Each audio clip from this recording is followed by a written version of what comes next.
नगर के अंदर अनुसुंदर चक्रवर्ती ने अपने वैक्रिय लब्धि के द्वारा रूप परिवर्तन किया, चोर का वेश धारण किया और समंत भद्राचार्य जिस जगह पर देशना दे रहे थे वहां पर महाभद्रा साध्वी जी भगवंत के आग्रह के कारण प्रवेश करते हैं।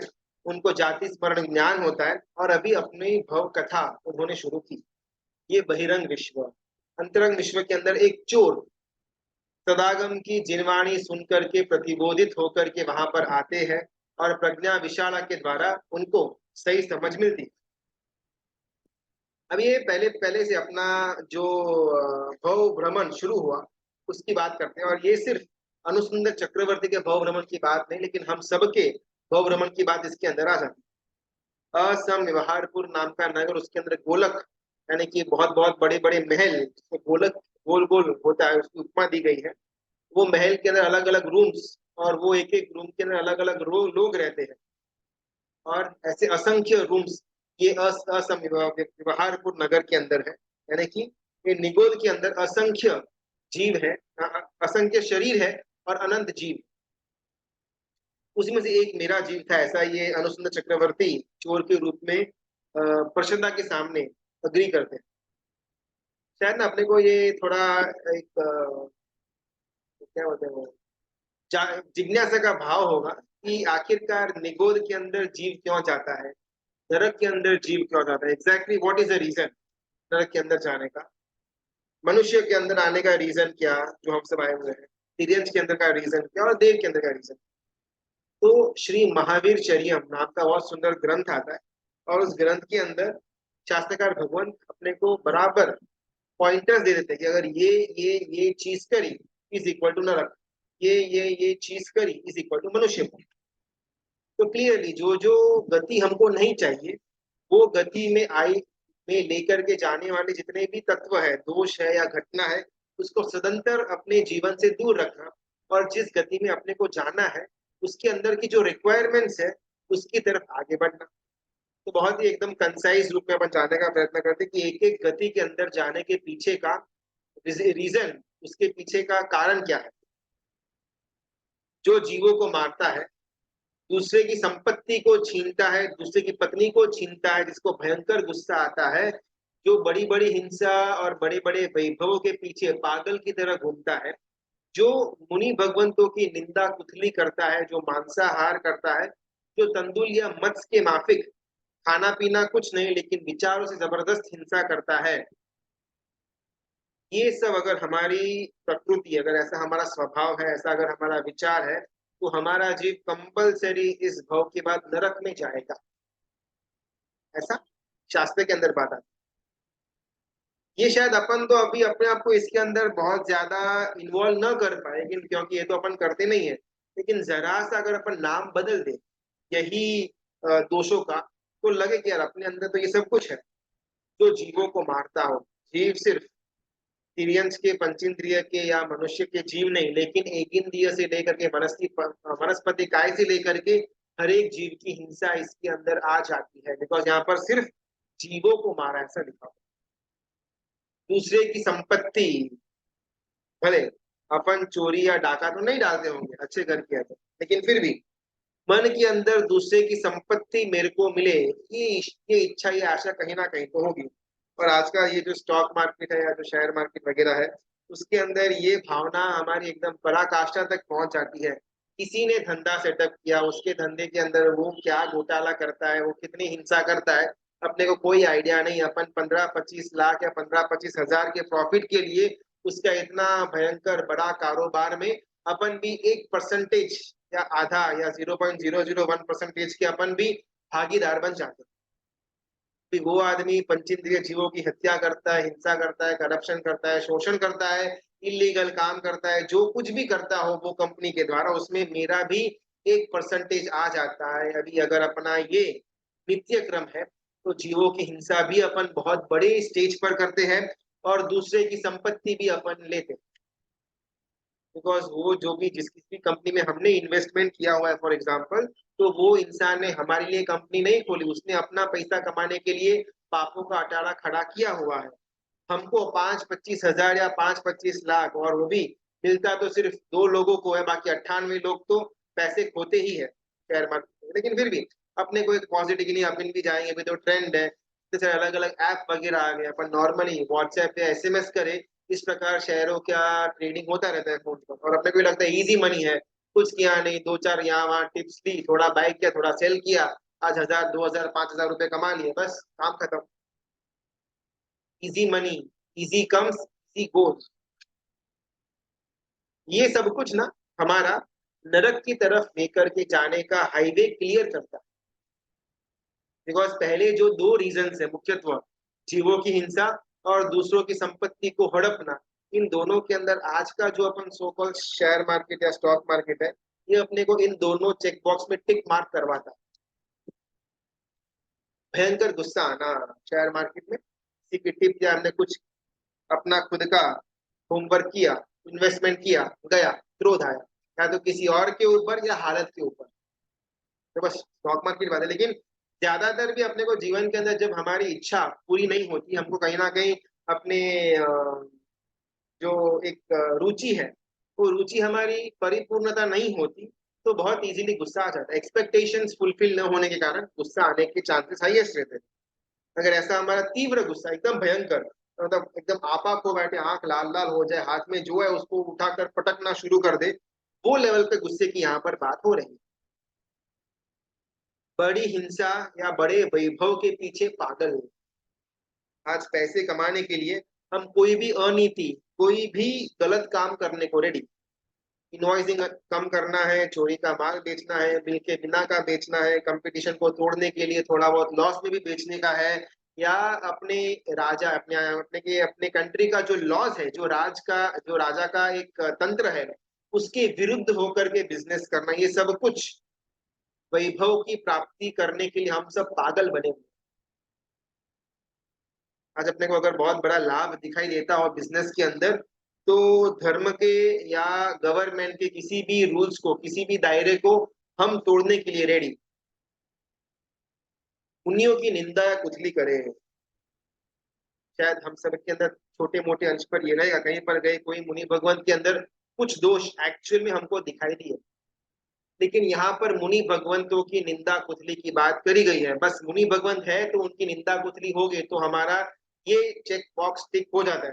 फिर एक्चुअल में उनके अंदर वो दोष था या नहीं था, कौन सा लेवल था, ये सब कुछ चाहे बराबर हो या गलत हो, लेकिन अगर अपन निंदा में उतरते हैं तो अपना केस गया। तो शायद मुनि भगवंत प्रामाणिकता से एकदम एक्चुअल फैक्चुअली भी गलत करते हो, उनके पास बहुत सारे ऑप्शंस है शुभता करने के लिए। फॉर एग्जांपल फैन वगैरह है, एसी वगैरह, कोई ना कोई गुरु भगवान वापरते हैं। अपने को उसके पीछे का रीजन भी मालूम हो कि भाई उनको कोई ऐसा कोई हेल्थ का प्रॉब्लम नहीं है, लेकिन मजे के लिए वो फैन या एसी वापरते हैं। ठीक है, उनका एक्चुअल जेन्युइन दोष है। लेकिन इसको जानने के बाद अगर अपन कल्याण मित्रों के साथ, फ्रेंड्स के साथ व्हाट्सएप के द्वारा निंदा कुचली के अंदर उतर जाते हैं, ये हमारा नरक में लेकर के जाने का एक कारण है। मांसाहार करें अपन तो शायद नॉनवेज को तो टच भी ना करें, लेकिन वही नॉनवेज के पदार्थों को अगर थोड़ा बहुत उसका रूप परिवर्तन करके हमको देने में आए, तो हमको वो खाने से कोई प्रॉब्लम नहीं होता। बाजार में आती बहुत सारी चीजों के अंदर हमारी जानकारी के साथ ही बहुत सारे मांसाहार के तत्व उसमें ऐड करने में आते हैं, हमको शायद मालूम भी हो, लेकिन वो गुजराती के अंदर बोलते हैं कि आंख आड़ा कान करना, कि न देखना न जानना, फिर अपने को कभी भी अंदर से संवेदना नहीं होगी। आता होगा तो आता होगा, मैंने तो नहीं देखा भी, तो मैं खाऊंगा। ये भी एक प्रकार का मांसाहार कहलाए। तंदुलिया मत के कारण के जैसे शायद मन में पाप बहुत ज्यादा होगा और बाहर कुछ कर नहीं पाएंगे। कंदुलिया मत्स्य का एक सुंदर दृष्टांत आता है स्वयंभू रमन नाम के समुद्र के अंदर। बहुत बड़ी बड़ी 100 150 200 फीट लंबी लंबी फिश, मछलियां, उनके आंख के अंदर ना कंदुलिया मत्स्य रहता है, एकदम छोटा सा, अपना जो नाखून है ना उतना जितना उसका शरीर होता है। लेकिन वो बड़ी मछली जिसकी आंखों के अंदर ये रहता है, ये तंदुलिया मत्स्य, तो बड़ी मछली अपना मुंह खोलती है, बहुत सारी मछलियां मुंह के अंदर आ जाती है, और फिर जब बंद करने जाती है बड़ी मछली अपना मुंह, तो बहुत सारी मछलियां वहां से भाग जाती है। ये तंदुलिया मत्स्य जो इतना छोटा सा, नाखून जितना भी नहीं होगा, वो बैठे बैठे ये सब कुछ देखता है और मन में सोचता है कि ये बड़ा मछली तो पागल है, इतनी सारी मछलियां मुंह के अंदर आ गई, तो फटाफट ऐसे क्लोज कर देता तो सारा का सारा मछली अंदर चली जाती, ये इतना धीमे धीमे धीमे बंद करता है, कितनी सारी हादसे गई। अगर मैं होता इसकी जगह पर तो एक भी मछली को छोड़ता नहीं। ये तंदुलिया मत्स्य, और ये तंदुलिया मत्स्य का जो जीव है, वो जैसे ही वो तंदुलिया का भव पूरा करता है, डिफॉल्ट नियमा सातवीं नरक के अंदर जाता है। शायद पूरे जीवन के अंदर एक आधी मछली जितना भी खाना नहीं खाया हुआ होगा, बिकॉज उसका कद ही इतना नाखून जितना है, कितना तो खुराक लेगा वो। लेकिन मन से पाप किया, असंख्य मछलियों को मारने का पाप मन से किया, जिसके कारण सातवीं नरक में लिखा। आज हम सब जानते हैं कि हमारे मन के अंदर, बिजनेस का हो या फिर सुपर शेयर मार्केट वगैरह का हो, हमारे मन के अंदर कितने भयंकर विचार आते रहते हैं, इसके बारे में हम सब जानते हैं। अगर मेरा इसमें से कोई ना कोई दो चार छह आठ चीजों के अंदर टिक मार्क आता है, अगर कोई एक चीज के अंदर भी टिक मार्क आता है, तो अपने आप को सावधान करने जैसा है, बिकॉज ये रास्ता नरक की तरफ अपने को लेकर के जाता है। सेकेंड, जो आर्त ध्यान के अंदर डूबे हुए थे, यानी कि मन के अंदर राग द्वेष वाले ही विचार ज्यादा आते हो कि मेरी मनपसंद चीज मुझे कब मिलेगी, मुझे कब मिलेगा। अगर मैंने जीवन के अंदर 10 साल संघर्ष किया हुआ है, लेकिन अभी भी सफलता नहीं मिली, तो हर एक टाइम मेरे मन के अंदर यही विचार चलता रहे कि कब मुझे वो मिलेगा, कब मेरा ये होगा, कब मेरा वो होगा। यानी कि हमको जो चीज पसंद है वो कब मिले उसकी झंखना करना, ये भौतिकता की बात हो रही है। अगर धर्म क्षेत्र के अंदर ऐसी विचारधारा आती है, तो वो धर्म ध्यान के अंदर जाएगा, आर्त ध्यान के अंदर नहीं आएगा। एक और दूसरा, मुझे जो चीज नहीं पसंद वो मुझसे दूर कब होगी। अगर मेरे अंदर ऐसा विचार सतत चलता रहे कि अभी ये दरिद्रता मेरे को नहीं पसंद, ये भूखा रहना नहीं पसंद, ये फटे हुए कपड़े नहीं पसंद, ऐसा मेरा लोग मजाक उड़ाते हैं वो मेरे को नहीं पसंद। हमको जो जो चीज नहीं पसंद है वो कब हमसे दूर हो, या हमको जो चीज पसंद है वो कब मुझे मिले, इन दोनों के बारे में मन के अंदर किंतु परंतु वगैरह अलग अलग थॉट्स आते रहना, इसका नाम है आर्त ध्यान। जो ये चिंता के अंदर हो, या फिर अरे बाप रे मेरे ऊपर बहुत दुख आ गया, अफसोस वगैरह करे कि मेरे द्वारा किए हुए धर्म से मुझे ऐसा ऐसा सुख मिले, या ऐसा ऐसा सुख के लिए मैं ये धर्म करूं। अगर हमारे लिए हमारे अंदर ऐसा आशय हो, वो जीव मरने के बाद नियमा तिर्यंच गति के अंदर जाता। पृथ्वी है, पानी है, अग्नि है, वायु है, वनस्पति है, छोटे मोटे जीव है, कीड़े हैं, मकोड़ी है, मच्छी है, मच्छर है, कुत्ता है, बिल्ली है वगैरह, हाथी है, घोड़ा है, पशु की योनि तिर्यंच गति के अंदर अपने अपने कर्मों के हिसाब से उनका जन्म होता है। जो दूसरों को दुख देते हैं, छल कपट करते हैं, जो दंभ माया करते हैं, जिनके अंदर मोह और अज्ञान थोड़ा बहुत है, वैसे जीव भी तिर्यंच गति के अंदर जाते हैं। अगर अपन अपने लिए थोड़ा बहुत इंट्रोस्पेक्ट करें ना, तो अपना 24 आवर्स में से हाईएस्ट अमाउंट ऑफ टाइम हमारा मन आर्त ध्यान के अंदर डूबा हुआ होगा।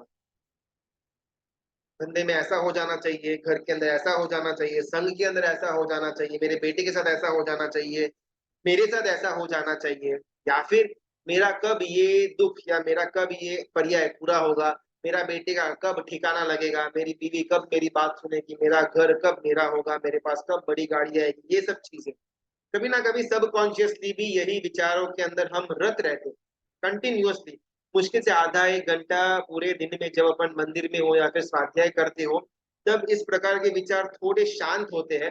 बाकी मेजोरिटी ऑफ द टाइम हमारे मन के अंदर इसी प्रकार की विचारधारा चलती रहती है कंटिन्यूअसली, और बहुत बार तो अपने को मालूम भी नहीं होता और मन कब अपनी सैर पर निकल जाता है। ये सब कुछ आर्त ध्यान कहा गया है।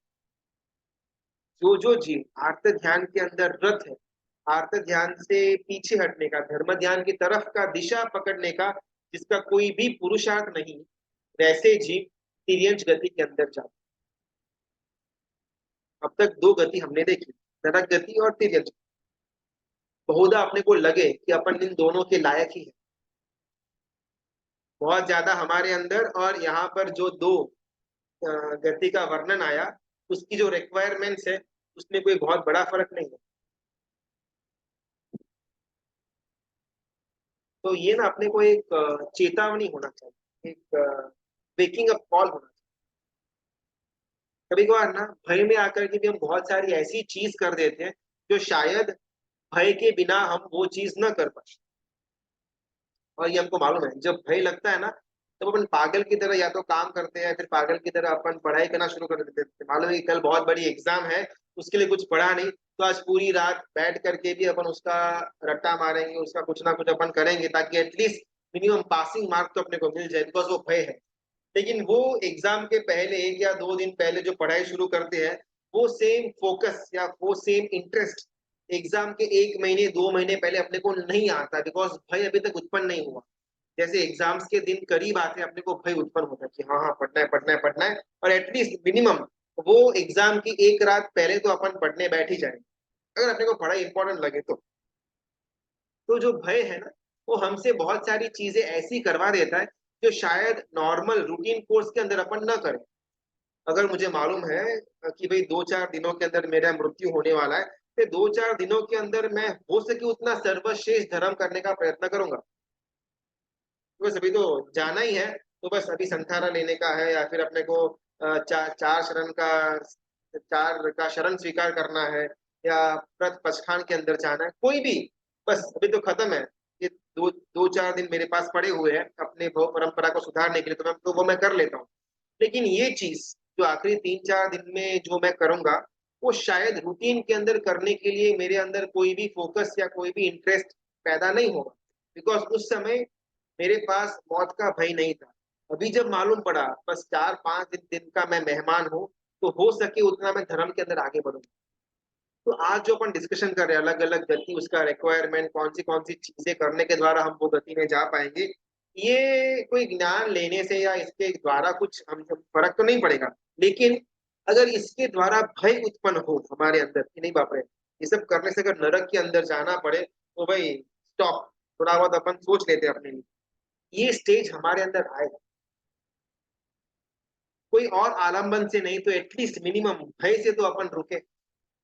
नरक गति का भय, तिरंज गति का भय हमको अंदर से हचमचा दे कि व्हाट एम आई डूइंग, और अपने को पाप के रास्ते में जाने से रोके। नरक के अंदर मिनिमम 10,000 साल का आयुष्य मिनिमम। अपने को यहाँ पर 50-80-100 साल का जीवन भी भारी पड़ता है कि यार बस अभी पूरा हो तो काफी है, पूरा हो तो काफी है, तंग आ चुके हो मैं मेरे जीवन से। 10,000 साल का जीवन, नो वे आउट, आयुष्य पूरा करने के बाद ही बाहर जाने को मिलेगा। No suicide, no death, nothing. अब हम सबने ना पर अभी प्रश्न महापर्व गया एक आधा 1.5 महीने पहले, तो हम सबने शायद एक आधा उपवास किया होगा, 2 उपवास, 3 उपवास, 5, 8, 11, ऐसा हमने कुछ ना कुछ तो तपस्या करी हुई होगी। तो लेट्स टेक एन एग्जाम्पल कि हमने 8 दिन का हमने उपवास किया पर्यूषण के दरमियान। 9वां पारने का दिन आया, और पारने के दिन सुबह को हमारे सामने पारना करने के लिए थाली रखी हुई है। अभी अगर उस समय कोई अपने को बोल दे कि भाई आज पारना नहीं करना है, पारना कल करना है, चांस ही नहीं है। 8 दिन की भूख लगी है, आखिरी के 2 दिन तो सिर्फ पारने के स्वप्न दिमाग में आ रहे थे, और उसके द्वारा ही मेरे 2 दिन निकले हैं आखिरी वाले। अभी तो मेरे को शक्कर का पानी, ये फ्रूट जूस तो किसी भी हालत में चाहिए ही होगा, मैं इसके बिना नहीं रह पाऊंगा। ऐसा एक ऑप्शन, एक और। हाँ ठीक है, 8 दिन किए तो एक दिन खींच लेते हैं, बहुत ज्यादा आग्रह करते हैं गुरु भगवान, तो एक दिन में क्या ही तो जाएगा। 9 दिन कर दिया, 10वां दिन आया, पारने के लिए बैठे, उस टाइम भी मना कि आज भी खाना नहीं है। यार 9 दिन से नहीं खाया, बहुत वीकनेस लग गई है, बहुत अंदर चूहे ने घर बना दिया हुआ है, कुछ ना कुछ तो खाना पड़ेगा। 1, 2, 3 दिन अपन उसको एक्सटेंड कर पाएंगे, उसके बाद तो अपना कोई ताकत ही नहीं रहेगा वो भूख को कंट्रोल करने का। 8 दिन के उपवास के बाद 3 दिन, 4 दिन, 5 दिन, 10 दिन मैक्सिमम अपन खींच पाएंगे। ये तो बहुत हाइयर साइड है, लेकिन फिर भी पॉजिटिवली सोचे अपने लिए, तो अपन बहुत बहुत तो 8 के बाद 10 दिन, कुल 18-20 दिन तक अपन खींच पाएंगे। उसके बाद तो कैसे भी करके अपन कुछ भी करके खाना अपने को चाहिए। नरक के अंदर मिनिमम 10,000 साल का आयुष्य, नो खाना, मौत भी नहीं होगी जब तक आयुष्य पूरा नहीं होगा, तब तक। ये 8 करने के बाद अपन पाने के दिन बैठे हुए हैं, उस समय अगर हमको खाना न मिले, तो कितना जबरदस्त हमको एक मानसिक दुख उत्पन्न होता है, एक दर्द उत्पन्न होता है। बहुत भूख लगी है, खाना भी खाना है, मतलब 8 भी हो चुकी है, पारने का टाइम आया, अभी तक खाना रेडी क्यों नहीं हुआ, अभी तक शक्कर का पानी आगे क्यों नहीं आया। अपना जबरदस्त वो दुर्ध्यान के अंदर अपन चले जाएंगे। बस 8 दिन की भूख अभी बाहर आई हुई, कहाँ पर 8 दिन की भूख को सहन करना पारने के दिन, और कहाँ 10,000 सालों की भूख को सहन करना।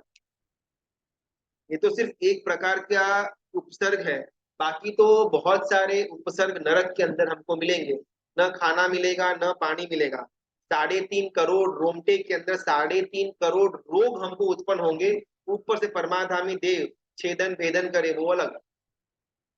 ये सब कुछ मुझे वो 5 या 6 चीज जिसका आसक्ति से मैं इस मनुष्य भोग के अंदर सेवन कर रहा था, वो मुझे वहां तक लेकर के जाएगी।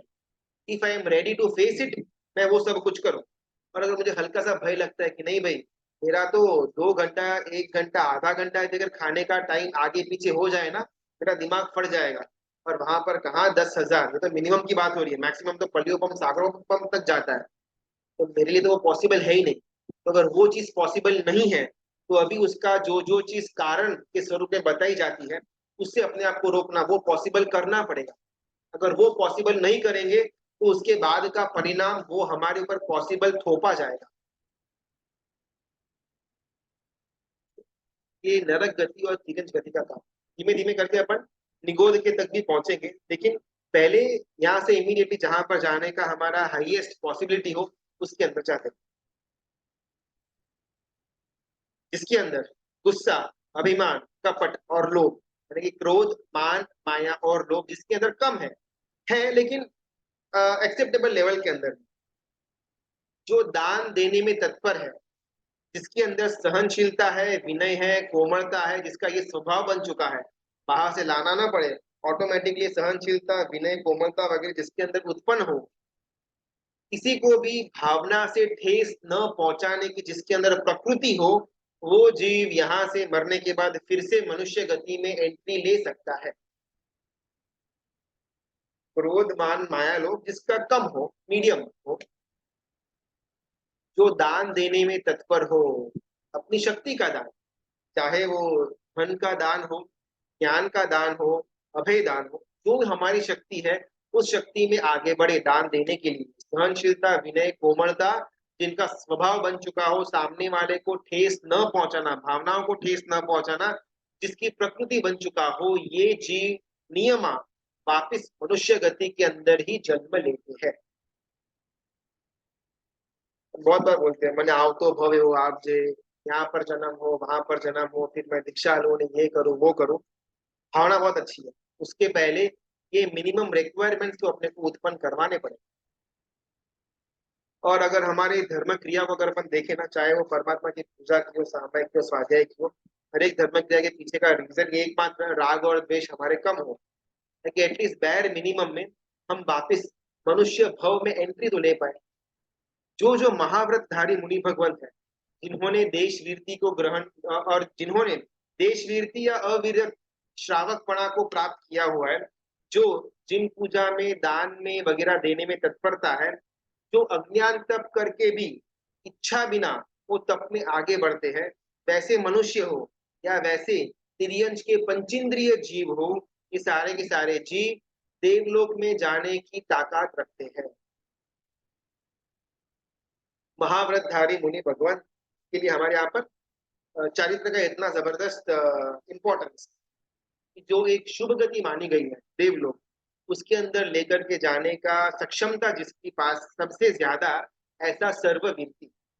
तो जो सर्ववीरती वाले साधु भगवान, साध्वी जी भगवान है, या फिर जो देश वीरती या अविरत श्रावक पणे के अंदर अपना जीवन व्यतीत कर रहे हैं, दान देने बहुत ज्यादा अग्रेसर है, जो अज्ञानता से भी तप तो करते हैं लेकिन कोई भी इच्छा नहीं रखते।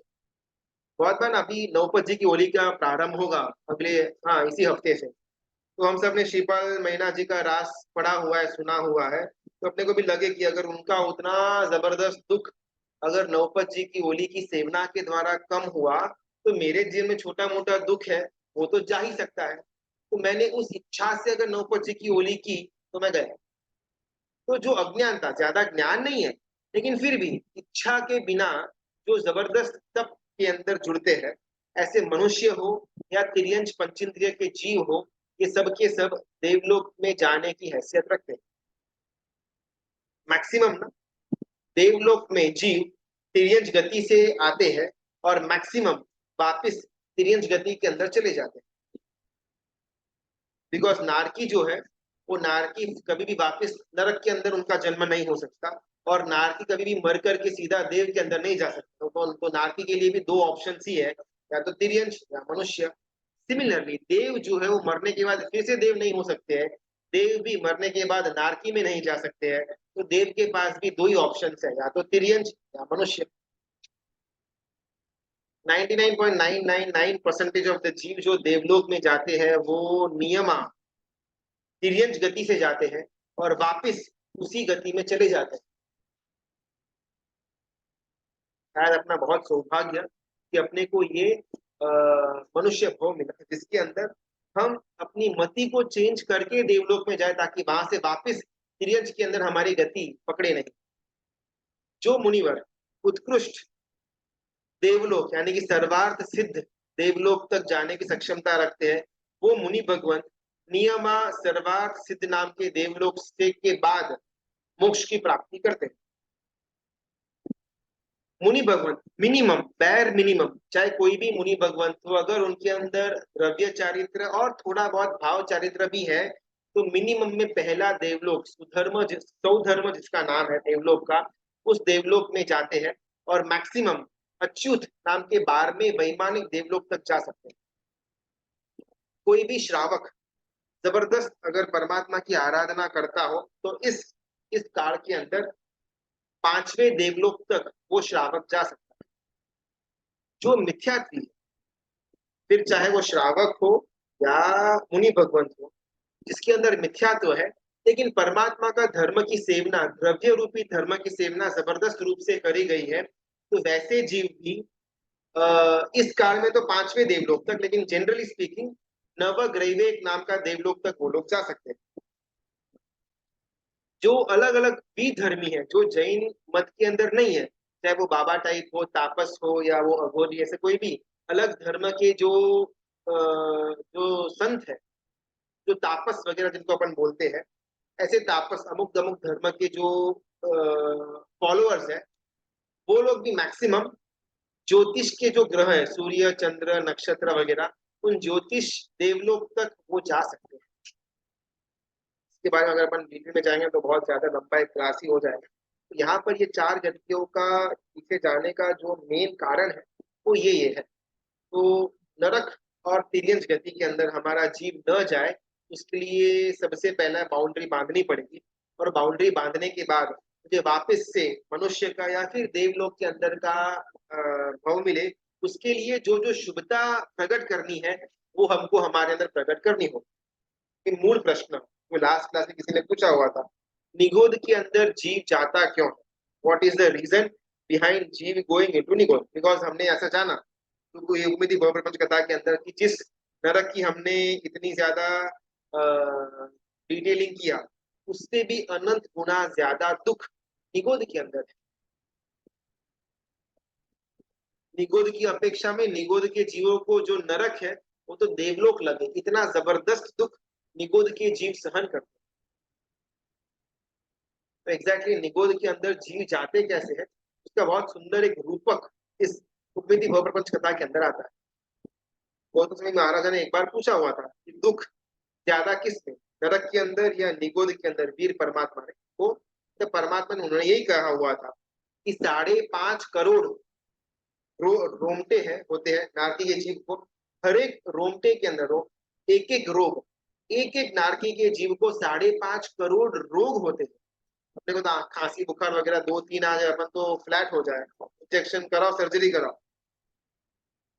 5.5 करोड़ रोग, उसके ऊपर से क्षुधा वेदनीय, पानी ना मिले प्यास लगे तो, खाना ना मिले भूख लगे तो, साथ में जितने भी सहवासी है नरक के अंदर, सब एक दूसरे को काटने के पीछे भागते रहे, उसके ऊपर परमाधामी देव आकर के छेदन भेदन करते रहे।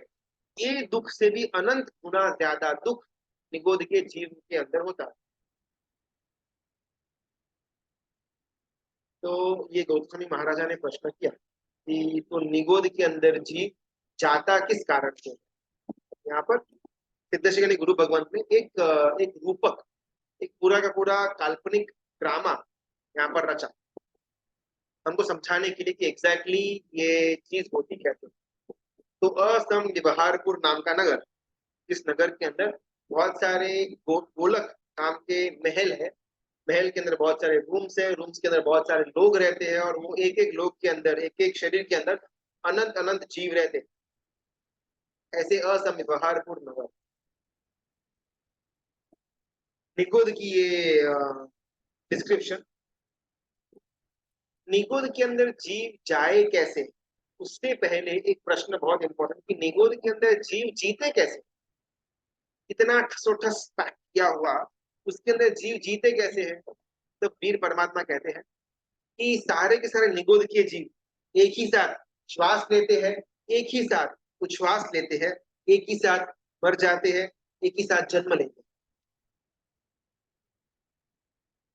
एक छोटे से कमरे में 10 या 15 लोग जहां पर बैठ पाए, वहां पर अगर 1,000 लोगों को अंदर रखा जाए, एक के ऊपर एक के ऊपर एक के ऊपर एक, कैसे कैसे भी करके हमने पैक कर दिया, और वहां पर सब लोग साथ में श्वास ले, सब लोग साथ में श्वास को छोड़े, सब लोग साथ में मर जाए, वापिस वो के वो लोग वहां पर उत्पन्न होते रहे, और ये चीज एक आंख के पलकारे के अंदर 17.5 बार। खुद केवल यानी भगवंत भी, वीर परमात्मा भी ये कहते हैं कि निगोद के अंदर का जो दुख है, उसका वर्णन करने की ताकत स्वयं केवल ज्ञानी के अंदर भी नहीं। बिकॉज केवल ज्ञानी के अंदर आयुष्य की एक सीमा है, शक्ति की एक सीमा है, शब्दों की एक सीमा है, लेकिन निगोद के अंदर दुख की कोई सीमा नहीं। बस बोलते जाओ, लेकिन फिर भी निगोद के अंदर के जीवों का दुख का वर्णन पूरा नहीं होगा। इतना जबरदस्त उनका जीवन, निगोद के जीवन का, जो हम सब अनंत काल से उसी के अंदर पड़े हुए थे, और अब जाकर के हमको छोटा सा एक योग मिला, और हम निगोद से बाहर निकल करके ये 4 गति के अंदर भ्रमण कर रहे हैं। जब जब तीव्र मोह का उदय होता है, या जब जब महाभयंकर अज्ञान का उदय होता है, उस समय अगर आयुष्य का बंध हो गया, तो वो जीव निगोद में जाता है। अभी ये शायद अपने को तत्व थोड़ा हैवी लगे, वो एक रूपक, जैसे असंयम व्यवहारपुर नगर, उसके अंदर गोलक, उसके अंदर रूप, उसके अंदर असंख्य शरीर, उसके अंदर एक एक शरीर के अंदर अनंत जीव। अभी उसमें से ये अनुसुंदर चक्रवर्ती जो चोर बना हुआ है, वो अपनी कथा को कंटिन्यू करता है कि मैं पहले वहां पर रहता था, असम बहारपुर नगर के अंदर, और वहां के ना हमारे ऊपर 2 हेड थे जो हम सबको कंट्रोल में रखते थे। एक हेड का नाम था तीव्र महोदय, और दूसरे का नाम था अत्यंत अबोध। ऐसे 2 इंसान थे, 2 जीव थे, जो हम सबको कंट्रोल के अंदर रखते थे।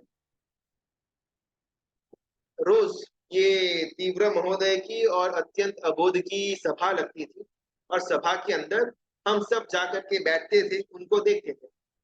अभी उनके वहां पर ना बहुत ही एक सुंदर रूपवती एक युवती कन्या थी, जिसका नाम आता है तद परिणत। वो तद परिणत जो कन्या है ना, वो हमेशा सभा के अंदर ये दोनों तीव्र महोदय और अत्यंत अबोध के सामने नाच गान करती है, उनको खुश रखती है, उनको प्रणाम करती है, उनको स्वामी मानती है। और ये सब जो 3 जने हैं, तीव्र महोदय, अत्यंत अबोध और तद परिणति, इन सब के ऊपर कर्म परिणाम राजा, इनका शासन चलता है। कर्म परिणाम राजा अलग कोई नगरी के अंदर बैठा हुआ है, लेकिन उसकी आज्ञा का पालनी ये असंव्यवहारपुर नगर के अंदर किया जाता है, तीव्र महोदय और अत्यंत अबोध के द्वारा। एक दिन क्या हुआ ना कि तद नियोग नाम का एक दूत, एक पोस्टमैन, कर्म परिणाम राजा के वहां से यहाँ पर आया, असंव्यवहारपुर नगर के अंदर आया, और आकर के वंदन किया इनको, तीव्र महोदय को और अत्यंत अबोध को, और बोला कि आपके जो राजा है, जिनकी आज्ञा के अंदर आप लोग हैं, ऐसे कर्म परिणाम राजा ने आपको याद किया हुआ है, और आपको एक छोटा सा काम उनके लिए करना पड़ेगा, तकलीफ तो नहीं होगी ना। उस समय तीव्र महोदय कहते हैं कि नहीं, उसमें तकलीफ किस बात की, आखिरकार हम तो उनके मतलब वो हमारे ताज है, वो हमारे सम्राट है, तो वो जो बोलेंगे वो करना तो पड़ेगा। तो ये दूत, तन नियोग वाला दूत बोलता है कि कर्म परिणाम राजा ने ना कुछ जीवों को अपनी नगरी में बुलाया हुआ, आपके यहाँ पर तो बहुत सारे जीव है ना, तो कुछ छोटे मोटे जीवों को भेज दो हमारे साथ। कर्म परिणाम राजा को कुछ जीवों की आवश्यकता है। ये बोलते हैं कि हाँ हम तो जीव दे देंगे, हमको तो कोई प्रॉब्लम नहीं, हमारे पास तो कितने असंख्य गोलक पड़े हुए हैं, असंख्य गोलक के अंदर अनंत जीव हमारे पास है। आपको कितने, 2 4 500 1000 करोड़ लाख कितने चाहिए आप बोलो, अपन आपको दे देंगे। लेकिन जानना है मुझे, ऐसा ये तीव्र महोदय कहते हैं कि आखिरकार कर्म परिणाम राजा को जीवों की आवश्यकता पड़ी क्यों। तब ये दूत कहता है कि तीव्र महोदय, ये कर्म परिणाम राजा जो है, उसकी नगरी के अंदर एक सदागम नाम का कोई है। वो कर्म परिणाम वाला था, कितना भी प्रयत्न करना, लेकिन सदागम उसके कंट्रोल में आता ही नहीं। और दूसरी बहुत मेन बात, सदागम के पास जो जीव पहुंच जाता है, वो जीव भी कर्म परिणाम राजा के हाथ से निकल जाता है। तो ये तो बहुत भयंकर है ये सदागम। यहाँ बहुत बहुत समय से ट्राई कर रहे हैं हमारे राजा वो सदागम को बाटली के अंदर बंद करने के लिए, लेकिन सदागम के सामने हमारे राजा की कुछ चलती ही नहीं है। तो हमने ये सोचा, जैसे एक एक करके अगर सदागम जो है वो हर एक कर्म परिणाम राजा की प्रजा को अपने पास रखना शुरू कर देगा, तो ये प्रजा रहेगी ही नहीं। फिर बाकी के लोग हंसना शुरू कर देंगे कि प्रजा के बिना वाला ये पागल राजा कौन है।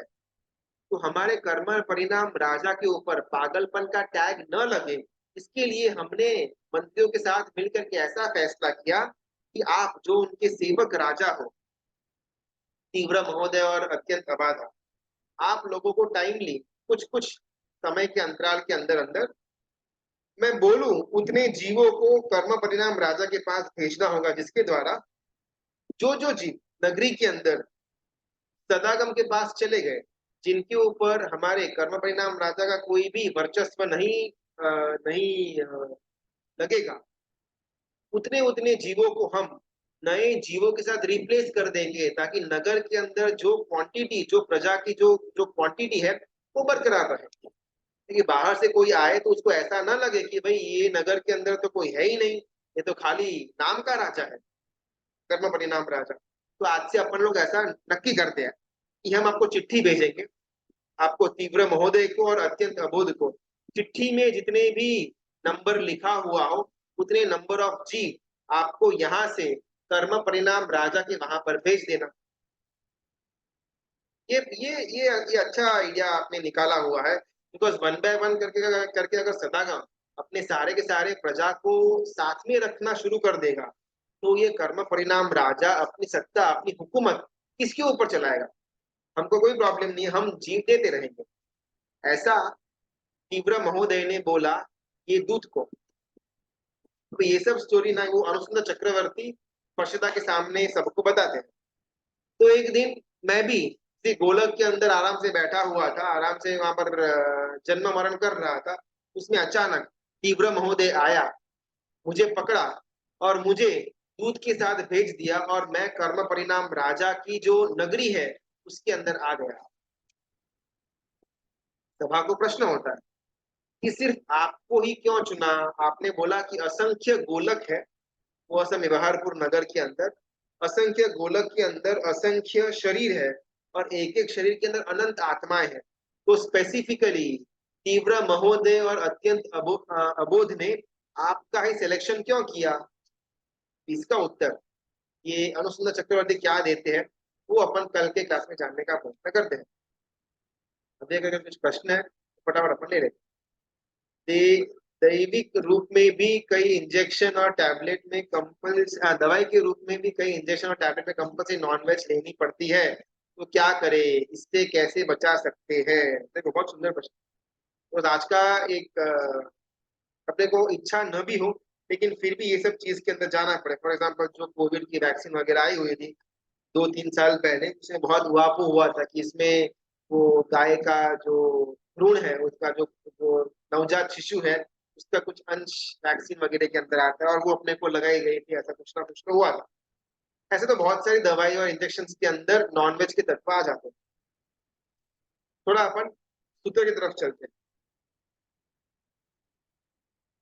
लोकस्य के अंदर ना एक बात आती है, आखिरी लगभग छठी गाथा के अंदर, आरुग्य बोहि लाभम समाहि वरम उत्तमम बिंदु।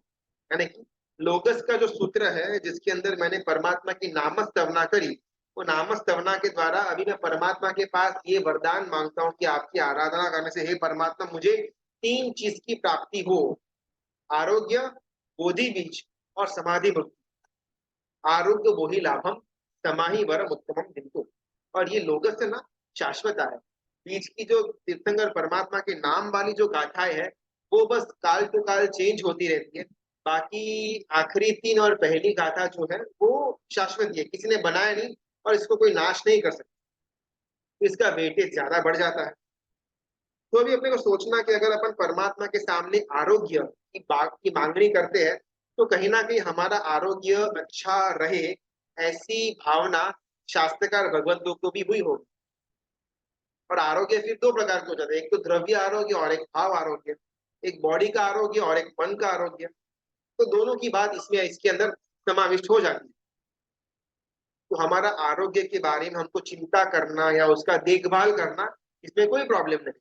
हाँ, कि मैं अपना बॉडी बनाऊं, सिक्स एब्स बनाऊं, मैं एकदम निरोगी रहूं क्योंकि मैं अपना बॉडी को शो ऑफ करना चाहता हूँ, मेरे पास ये मसल्स है वो मसल्स है, इसको देख करके भी जाती है कि मन के अंदर मेरे लिए एक वासना जन्मे, मैं फेमस हूं, अगर ये सब है तो वो इच्छनीय नहीं है। लेकिन अगर मेरा बॉडी निरोगी रहेगा तो शायद धर्म में कर पाऊंगा, धर्म के अंदर मेरा एक वीर्य उत्पन्न होगा, एक उल्लास उत्पन्न होगा। तो उसके लिए मेरा बॉडी निरोगी रहे ये आवश्यक।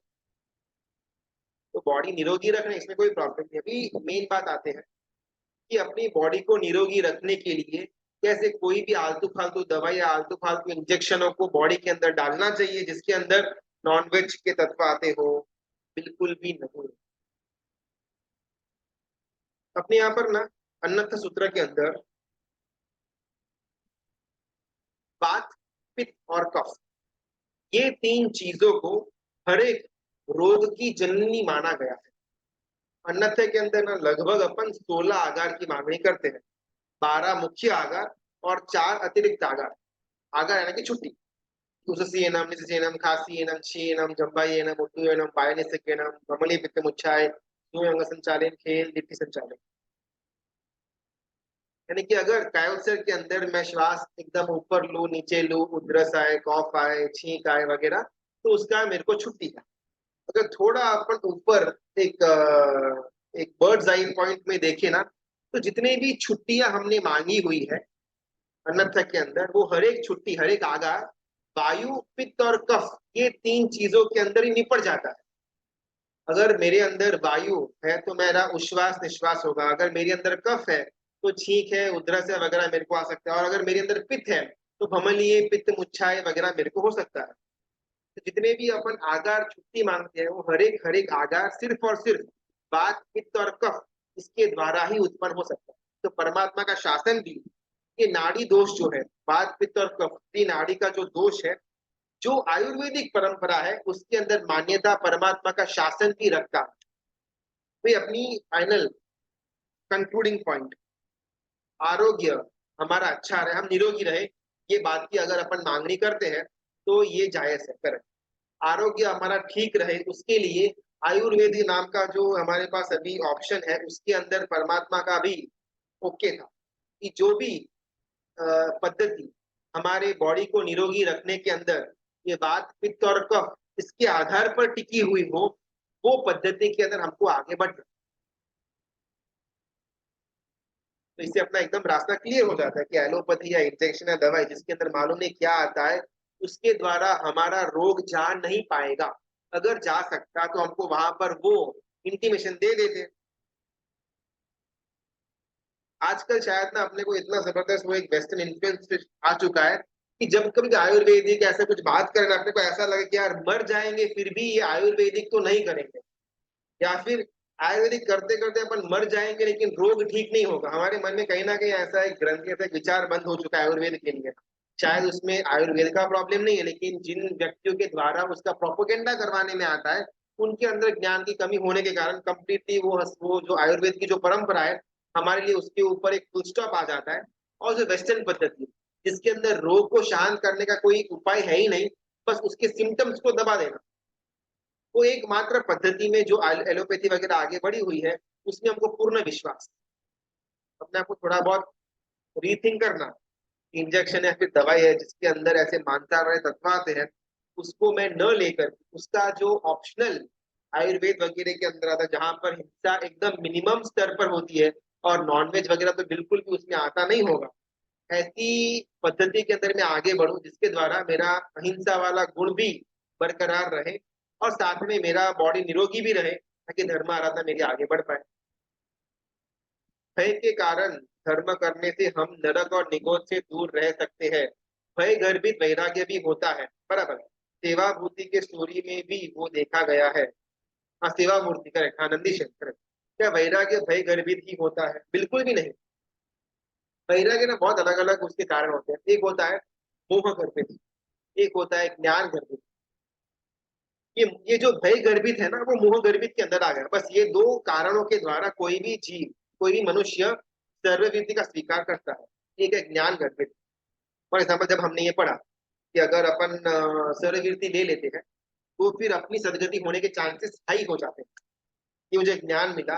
अभी ये ज्ञान के द्वारा मेरी संसार की असारता उत्पन्न हुई और मुझे प्रामाणिकता से सर्ववीति की तरफ एक जबरदस्त धारा मैंने जन्म, इसका नाम ज्ञान गर्भित वैराग्य। या फिर ये स्वाध्याय करने में शायद मजा आता हो या फिर पढ़ाई करने में मजा आता हो, लेकिन ये संसार के अंदर रहते ना था तो आधा एक घंटा से ज्यादा अपन टाइम दे नहीं पाते। अगर सर्वविद्या के अंदर चले गए तो दिन का 6 8 10 घंटा अपन स्वाध्याय को दे पाएंगे। जबरदस्त अलग अलग ज्ञान अपने को मिलेगा, बहुत आनंद आएगा। ये सब कुछ ज्ञान गर्भित वैराग्य। एक और है मोह गर्भित वैराग्य। अगर मेरे घर के अंदर बहुत दुख है, जीना मुश्किल हो रहा है, जीवन को एंड करे, इससे तो अच्छा है दीक्षा ले लेते हैं। या फिर मेरा बेटा मर गया, मेरी बेटी मर गई, मेरी पत्नी चली गई, मैं अकेला हूँ संसार में, क्या करूंगा, दीक्षा ले लेता हूँ। या फिर मेरा बेटा दीक्षा ले रहा है, मेरी पत्नी दीक्षा ले रही है, मेरे को मन नहीं हो रहा, लेकिन अभी यहाँ पर रह करके और कुछ काम तो नहीं है, तो ठीक है, इनके पीछे पीछे मैं भी दीक्षा ले लेता हूँ। या मेरा बिजनेस के अंदर लॉस हो गया, nowhere to go, let's take Diksha. या फिर मुझे पाप का भय है, मेरे को जबरदस्त इतना कुछ वैराग्य हुआ नहीं है, लेकिन एटलीस्ट ये जो दुर्गति होगी संसार में रहने के कारण से, वो मेरे को नहीं करनी, इसके लिए भी मैं वैराग्य, मैं सर्ववीर्ति ग्रहण करूं। ये सब कुछ रीजन है मोह गर्भित के। ज्ञान गर्भित वैराग्य वो उच्च है, मोह गर्भित वैराग्य उसे थोड़ा नीचे के स्थान पर है। लेकिन किसी भी एंगल से अपने को वैराग्य उत्पन्न हो, वो चलेगा। और जैसे ही हम सर्ववीति की तरफ जाएंगे, अगर मोह गर्भित वैराग्य से हमारी शुरुआत हुई हो, बहुत कम समय के अंदर वो मोह गर्भित ज्ञान गर्भित के अंदर परिवर्तित हो जाएगा। मैंने कोई ना कोई संसार के दुख में आकर के, भय में आकर के दीक्षा ले ली, शायद 1 2 महीना या 1 2 साल मेरे को वो विचार रहेगा, लेकिन फिर संयम की जो क्रिया है, उसके अंदर का जो स्वाध्याय है, या फिर गुरु भगवंतों के द्वारा जो ज्ञान की आराधना करवाने में आती है, उसमें मेरा मन सहसा जुड़ ही जाएगा।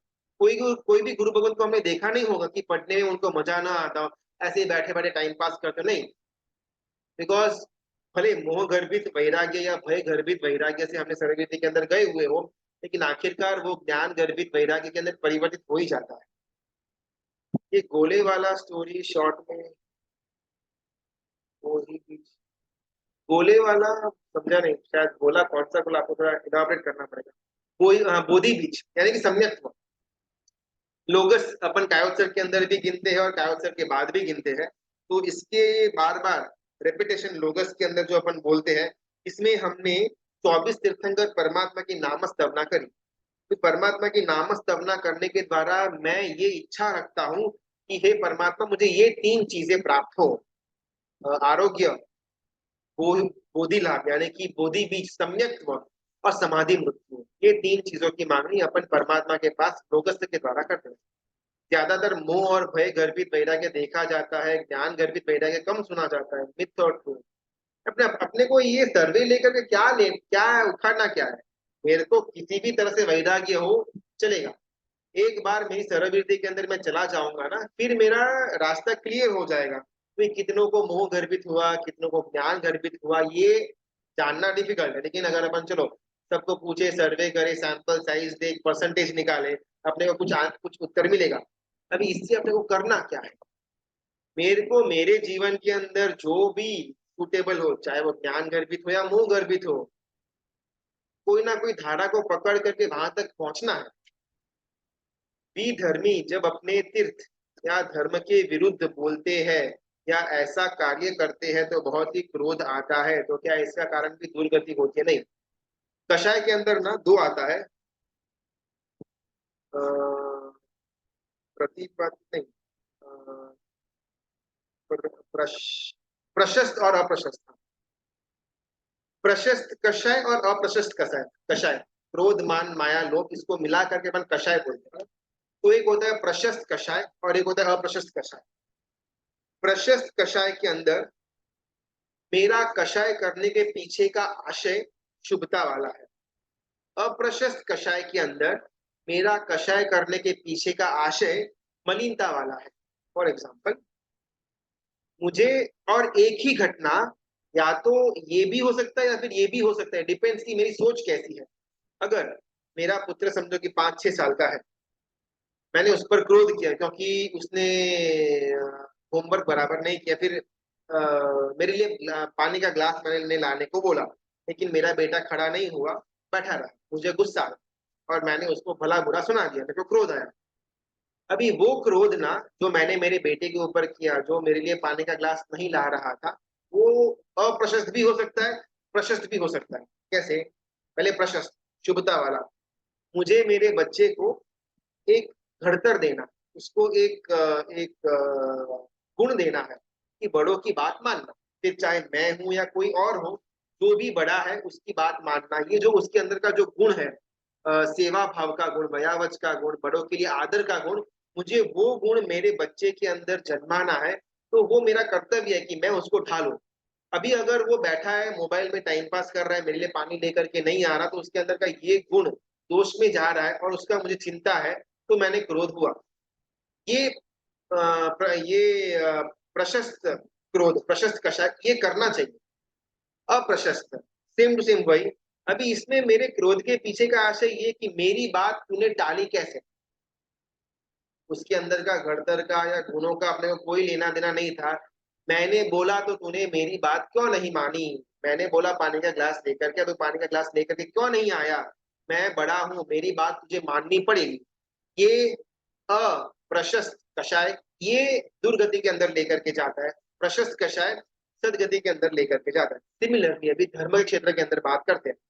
संघ के अंदर हमने ट्रस्टियों को कुछ एक विचार हमारा व्यक्त किया, सजेशन दिया कि ऐसा ऐसा करे तो थोड़ा मंदिर के अंदर दोष कम लगेगा। कोई ट्रस्टी ने हमारी बात नहीं मानी और फॉर सम रीजन हमारी बात को नकार दिया, हमको क्रोध हुआ। अभी ये क्रोध परमात्मा की जो आशाधना हो रही थी उसको दूर करवाने के लिए मैंने बोला, और फिर भी वो चीज नहीं हुई और परमात्मा की आशाधना कंटिन्यूअस चालू है, इसके लिए मेरे अंदर क्रोध आया। तो प्रशस्त क्रोध, मेरी बात तूने ठुकराई, मेरा यहाँ पर संघ के अंदर कोई इंपॉर्टेंस ही नहीं है, मैं कुछ भी बोलता हूँ ना ट्रस्टियों को, वो मेरी बात मानते ही नहीं, इसके लिए अगर मुझे क्रोध आया, मेरा मान जो बड़ा हो गया था उसके कारण क्रोध जन्मा, वो अप्रशस्त कषाय। तीर्थ के ऊपर आते हैं, धर्म के ऊपर, तीर्थ क्षेत्र के ऊपर विधर्मियों के द्वारा अगर आक्रमण होने में आए और हमको क्रोध आए, हम वहां पर हाथामाई करें, हम हिंसा तक भी करें, वो सब कुछ प्रशस्त कहलाएगा और वो सदगति देने लायक होगा। लेकिन उसके पीछे के बराबर अपने का आशय की शुद्धि करके जाना चाहिए वो सब क्षेत्र के अंदर। और अगर अपने को इतना ज्यादा नॉलेज न हो कि मेरे अंदर का आशय प्रशस्त है या फिर अप्रशस्त है, तो अपने गुरु भगवान से सलाह लेकर के आगे बढ़ने जैसा। गोला निगोद की स्टोरी वो स्टार्ट। हाँ, वो आशा, वो गोला क्या क्या ठीक है। असम असम व्यवहारपुर नाम का नगर, उसके अंदर अलग अलग अलग गोलक है और एक एक गोलक के अंदर बहुत सारे शरीर है। एक एक शरीर के अंदर अनंत जीव रहते हैं। ये एक उपमा, उपमेय, निगोद नाम का एक बहुत बड़ा एक एक इसका गति है। निगोद गति के अंदर असंख्य गोले हैं, एक एक गोले के अंदर अनंत जीव है। ये जो हमारा 14 राजलोक है वो कंप्लीटली गोल गोल गोल आकृतियों से, ये काल्पनिक है, वहां पर कुछ गोल गोल होता नहीं है यहाँ पर हवा के अंदर, लेकिन गोलक ऐसे आकृतियों के अंदर अनंत निगोद के जीव वहां पर जन्म मरण करते रहते हैं और ये उनका अनंत समय तक चलता रहेगा। तो इसका एक रूपक वो गोलक के रूप में हमको समझता है। गोलक यानी कि महल या एक राउंड शेप का कोई चीज, इसके अंदर ये चक्रवर्ती का जन्म हुआ था, अनुसून चक्रवर्ती का पूरा भव के अंदर। और यहाँ पर वो निगोद की कल्पना हमको करवाते हैं। में भी हो गया। पितरा की आज्ञा विरुद्ध कुछ भी बोला हुआ हो तो मिथ्या में रगड़म, थोड़ा बहुत भी एटलीस्ट मिनिमम, ये तो अपना लास्ट लेवल आ चुका है कि भय के कारण कि अपन पाप से पीछे हटे और थोड़ा बहुत शुद्ध धर्म के अंदर जुड़े। अगर ये लेवल को क्रॉस कर दिया, फिर अपने को ही अपना आने वाला जो दुर्गति है उसके अंदर शांति से रहना पड़ेगा। अपने पास और कोई भी उपाय नहीं होगा। एटलीस्ट हमारी वैसी हालत ना हो, थोड़ा बहुत भी अपन अपने आप को एक वार्निंग दे दे, शुभता के अंदर अपना यू टर्न करें। ऐसी प्रार्थना। सबका बहुत बहुत धन्यवाद, अनुमोदना। धन्यवाद।